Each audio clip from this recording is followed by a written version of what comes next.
35 viteve të fundit të na është dashur të trajtojmë një material kaq kompleks sa që është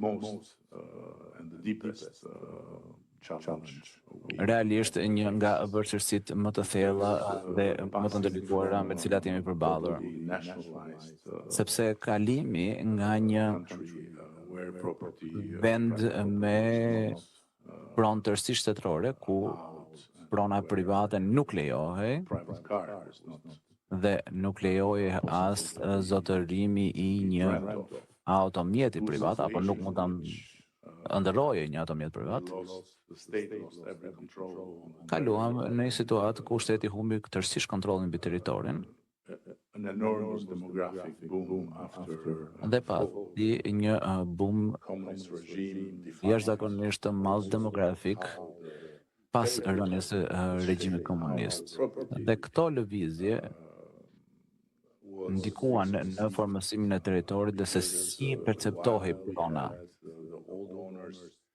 Sepse ndërkohë që kishim pronarët e vjetër që mendonin se e lirinë erdhi dhe momenti i tyre për të marrë pronat dhe që pronat do t'u ktheheshin.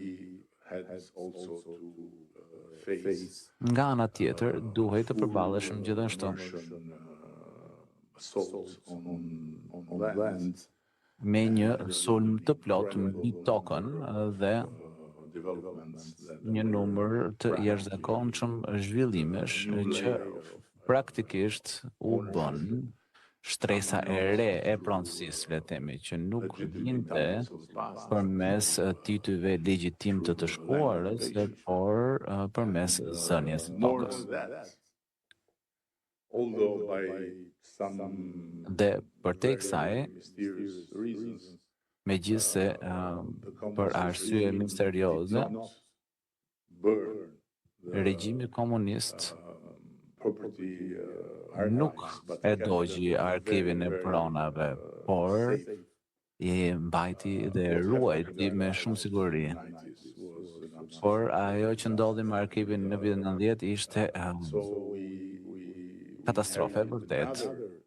Kështu që në këtë kuadër trashëguam një shtresë tjetër pronësie që ishte shtresa e titujve të falsifikuar të pronësisë.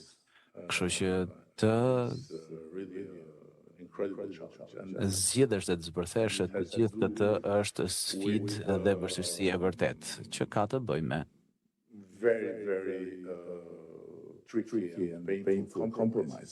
kompromise shumë të vështira dhe shumë të dhimbshme, sepse nuk është e mundur që të gjehet, le të themi, një pastërti e plot në një tjetër.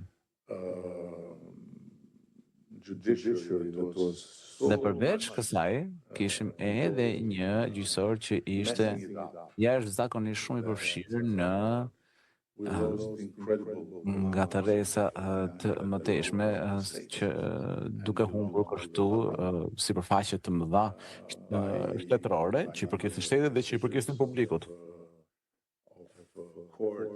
përmes vendimeve të gjykatave të cilat janë të pabesueshme, janë mahnitse sa i përket autoritetit të tyre.